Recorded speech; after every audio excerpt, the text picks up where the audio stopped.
Now to this story. Zandile Mafe, who of course stands accused of setting Parliament on fire in January, wants a decision to deny him bail overturned. He appeared at the High Court in Cape Town today. Of course, you'll remember that this fire caused massive damage. The State of the Nation address has had to be moved to the City Hall, as have parliamentary sittings had to be moved away from the House of Parliament.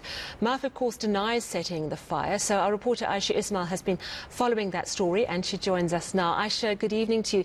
So what is the defence saying? So, Sally, after 3.5 hours sitting in the Western Cape High Court today, the matter was heard by 2 judges, and Dali Mpofu represented Zandile Mafe again today. And what Advocate Mpofu was saying to the judges, that he believes that the magistrate had come to a wrong decision in denying Zandile Mafe bail. And he was saying that he believes that they made out exceptional circumstances. And he was also talking about how this matter came about, and talked about how Mafe was arrested on the 2nd. He was then taken to the police station on the 3rd.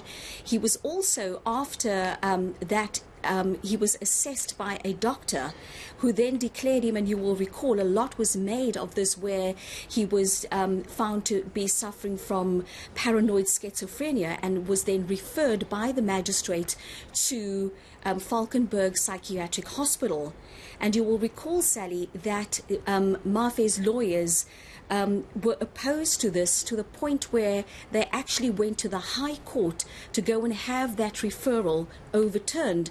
And what Advocate Dali Mpofu was saying is, on the one hand, you're saying that our client is not fully compos mentis and you send him to Valkenburg Psychiatric Hospital, but at the same time you extract a confession from him.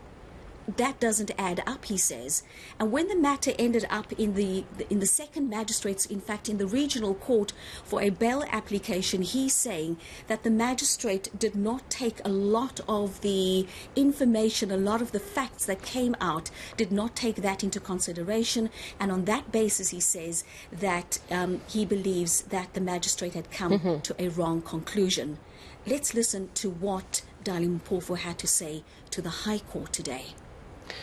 So the bail appeal question really is a simple one. Whether even this thing that we're debating, does it constitute exceptional circumstances? Of course it does. Of course it does.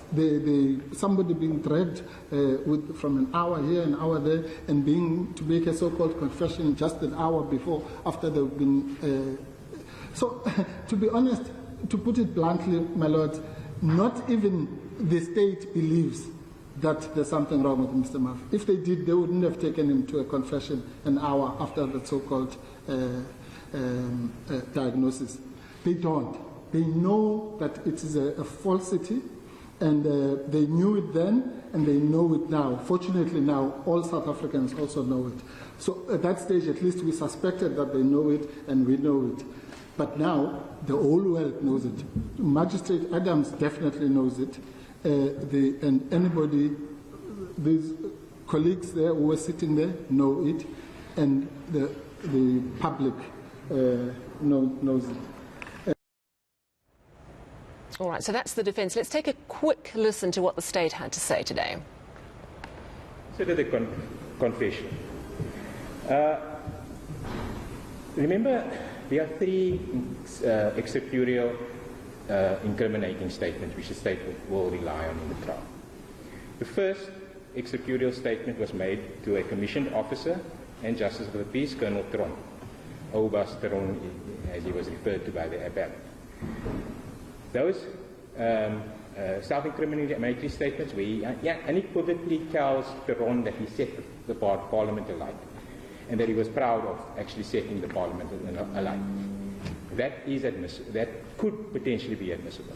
Not admissible, potentially be admissible. So that's the first confession, outright confession, made to Colonel Tron. He's made in his notes, and that will be part of the case document.